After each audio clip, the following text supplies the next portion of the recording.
Hello, welcome to the news on Lagos Television. I am Babumi Agbibi. President Bola Tinubu and Chinese President Xi Jinping have announced elevation of Nigeria-China ties to that of a comprehensive strategic partnership. The leaders also agreed to build a high-level Nigeria-China community with a shared future. This was the outcome of talks between the two leaders during President Tinubu's official visit to China. President Tinubu's official visit precedes his participation in the 2024 summit of the Forum on China-Africa Cooperation, scheduled to hold from September 4 to 6, 2024. On economic reforms in Nigeria, President Tinubu told his Chinese counterpart that his administration remains committed to sustainable growth through the effective implementation of ongoing economic reforms. Similarly, in his remarks, President Xi noted the strong mutual understanding between Nigeria and China since the establishment of diplomatic ties over the past 50 years. During the meeting, both presidents witnessed the signing of several memoranda of understanding on various areas of mutual interest, including promoting the Belt and Road Initiative, cooperation in the peaceful application of nuclear energy, strengthening cooperation on human resource development under the Global Development Initiative, and media exchange and cooperation. Special Advisor to the President on Information and Strategy, Bayo Ononuga, has said President Bola Tinubu's government did not lie about removing fuel subsidies and deregulating the downstream sector. Ononuga debunked claims that the current government had been unfaithful to its policy of not paying fuel subsidies since President Tinubu announced the deregulation of the PMS sector on May 29, 2023. According to him, subsidy provisions had disappeared from Nigeria's budget and were not included in the supplementary budget of 2023.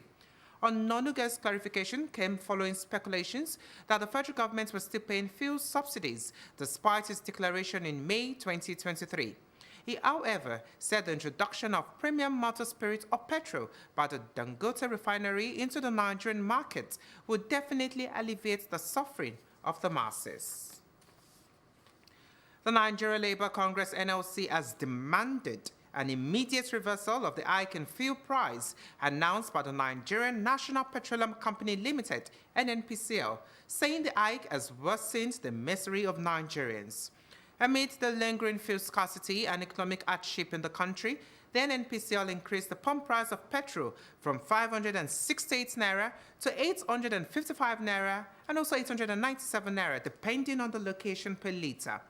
NLC President Ajero, in a statement, demanded the immediate reversal of the latest increase in the pump of PMS across the country and the release of all those incarcerated or being prosecuted on the assumption of having participated in the recent protests.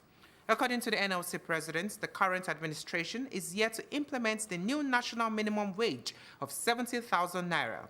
While accusing the government of insincerity, Ajero described the policies of the current administration as traumatic. He recalled how President Bola Tinubu gave Labour leaders the option of choosing from 250,000 naira as the new minimum wage in exchange for petrol price at 1,500 naira and said they rejected the offer due to the impact it would have on Nigerians. He further recalled the assurances that were given by the leadership of the National Assembly on the 250% tariff hike that it had been dealt with, and there was no need to openly engage the Minister of Power who was at that meeting. Ajero regretted that instead of the promised reversal, the rate has since been jacked up further, putting more Nigerians and businesses in jeopardy. The Nigeria Correctional Service, NCOS, says no fewer than 3,590 inmates across the custodial centers in Nigeria are on death row. NCOS Public Relations Officer, Assistant Controller of Corrections, Abubakar Umar, disclosed that the total number of inmates in centers across the country is 84,741, comprising 82,821 male and 1,920 female as of September 3, 2024. The NCOS spokesman puts the total number of awaiting trial inmates at 57,750, comprising 56,303 male and 1,447 female. Umar said that majority of inmates in custody were waiting trial persons, posing a significant challenge for the service due to their high numbers. He, however, assured that the service was taking steps to address the issue and ensuring timely judicial processing for the awaiting trial persons. Umar adds that the service is also tackling custodial congestion through the construction of new facilities, expansion of community sentencing, improvement of court logistics, and implementation of various decongestion measures, in addition to the release of inmates. Here in Lagos, Governor Babajide Sanwo-Olu says the health of Lagos residents is paramount to the government. Therefore, facilities and personnel must be treated with utmost importance. He made this known during a courtesy visit by the Nigerian Medical Association, adding that the Lagos State is not resting on its oars in making every citizen key into the state health insurance scheme. Correspondent Olubukola Akin-Kolesho reports. It's the visit of some executive members of the Nigerian Medical Association, led by its national president. The association commends the Lagos State government for leading Nigeria to be the 8th best healthcare country in Africa, especially with the Ilera Eco program, curbing the menace of COVID-19, and for investing heavily in the Lagos State University Teaching Hospital, LASUTH. The enemy under my leadership is particularly and deliberately positioned to partner with government in achieving internationally best quality patient care, patient-centered, respectable care, and universal health coverage for all our citizens.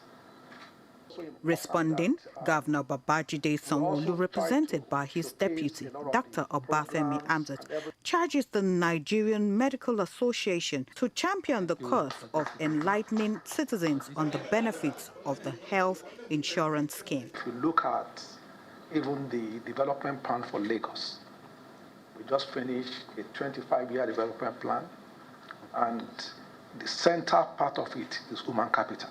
So we believe that our children must be healthy and they must be smart enough to compete anywhere in the world. So it's one of the focal 4 issues that we see that Lagos State has competitive advantage.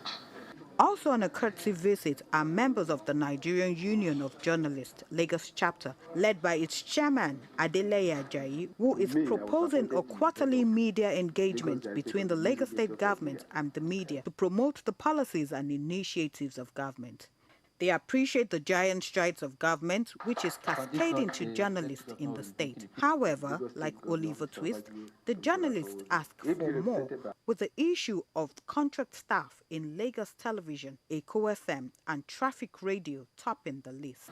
We request state government intervention on the issue of contract staff in Lagos State. LTV, Traffic Radio, and Radio Lagos Eko FM.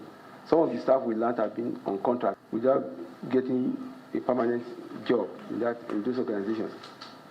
The state government should assist us by looking to their plight. We also only request for inclusion of NG members in the asking scheme of the state government. Dr. Hamzat says journalists in Lagos State deserve so much. He therefore urges them to propagate the initiatives of government. Public commentary in whatever form, social media, print, whatever. It's very important, and I think it helps the state, the citizens, when they actually know a lot of things that we are doing. So I think it's also important that we also try to showcase a lot of the programs and everything that the state is doing. As for the LTV, we don't encourage these ad hoc staffs. So if we want to employ, let's employ people, and then give them all their. With professionals from the medical field and journalists paying courtesy visits to the governor of Lagos State, it is obvious that they want to align with the achievements of the Lagos State government. Olubukola Akin-Kolesho, LTV News. In sports, Chairman, Lagos State Para Powerlifting Association, Babatunde Williams, has solicited for support to grow the sport and develop special athletes.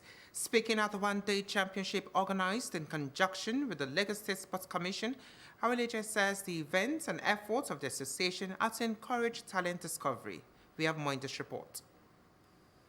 The championship aimed to put athletes in competitive shape, improve their skills and techniques ahead of national and international events, featured 5 different weights: 50 kg, 55 kg, 67 kg, 75 kg, and 85 kg. According to the chairman, Lagos State Para Powerlifting Association, Dr. Babatunde Awilenje, adaptive sport is one of the tools to empower people living with disabilities, and the event has enabled the state to showcase athletes and give them an opportunity to express their talent. While acknowledging the support of the Director General, Lagos State Sports Commission, Lekan Fatudu, towards the success of the event, Awilenje commended the Lagos State government for creating an enabling environment for the people living with disabilities to excel in sports and promote self-development for para-athletes. Unlike their able-bodied counterparts, persons with disability, they are the most ostracized in the societies.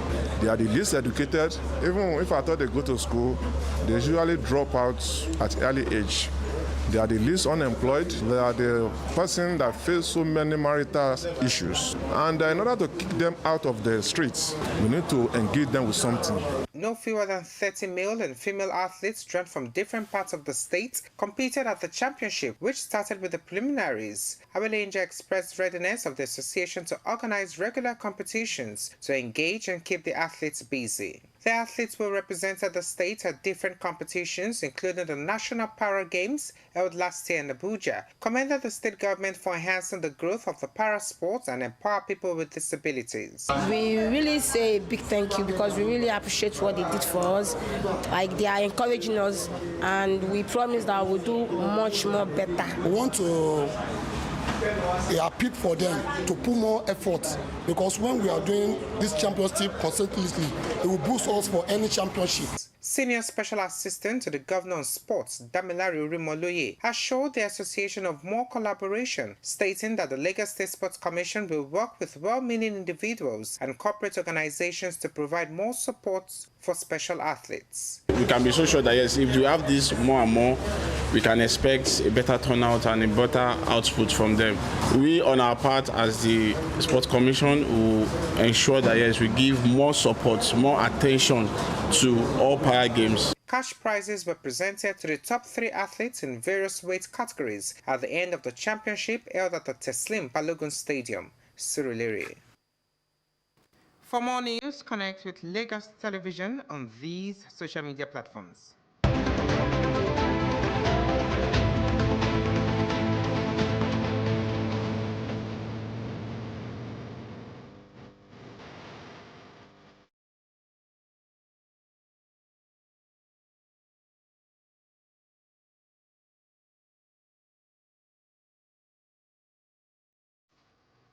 Please remember to call Lagos toll-free lines 767-112 in case of emergencies.